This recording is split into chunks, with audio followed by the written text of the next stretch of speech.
โดยพี่น้องมาเนาะอันนี้มันคือต้นมะเขียบนั่นเองพี่น้องต้นมะเขียบหรือว่าต้นน้อยนาเนาะใบน้อยนาต้นน้อยนานั่นเองต้นมะเขียบนี่เนาะแบบเนาะ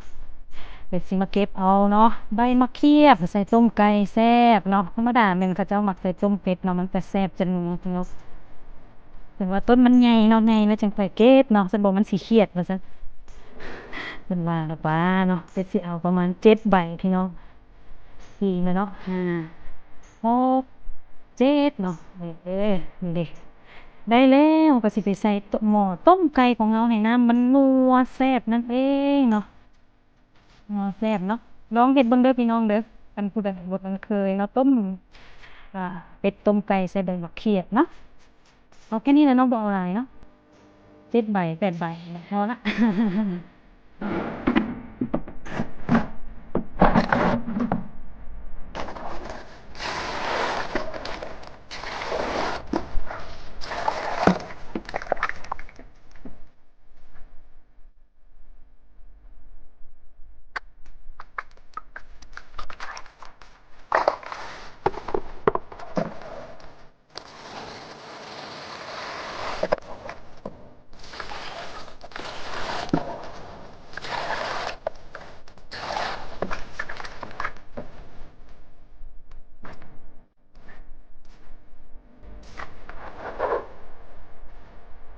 เอาตรงล่างบนปากมันเลยนะมันจะเตือนมันจะแหล่เราอยู่เนาะอันนี้ไก่พี่น้องไก่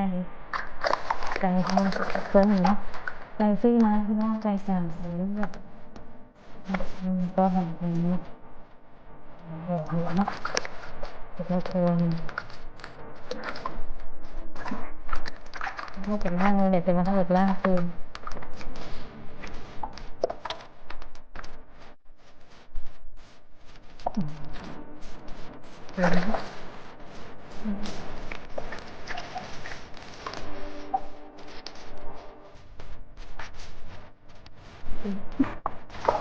โอเคได้เลยนะเอาไปซื้อเงินเนาะ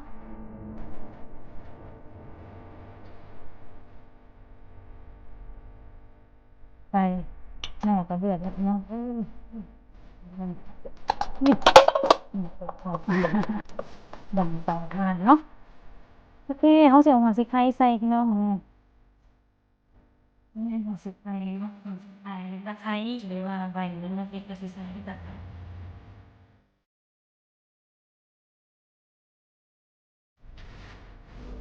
เต้งนัวพี่น้องใส่กลางแจงถึงมันก็อาจจะใส่ได้ดีเดือดซีนเหลือนะเหลือเลยเนาะต้มไก่พี่น้องต้มไก่เนี่ยปันป้องโอ้โห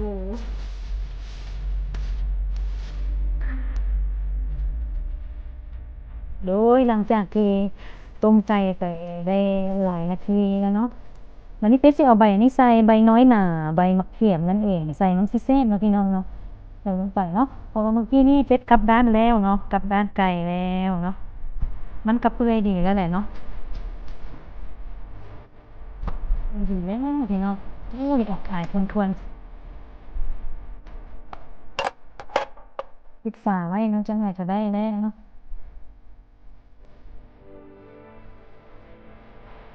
ใส่สิได้แล้วเนาะ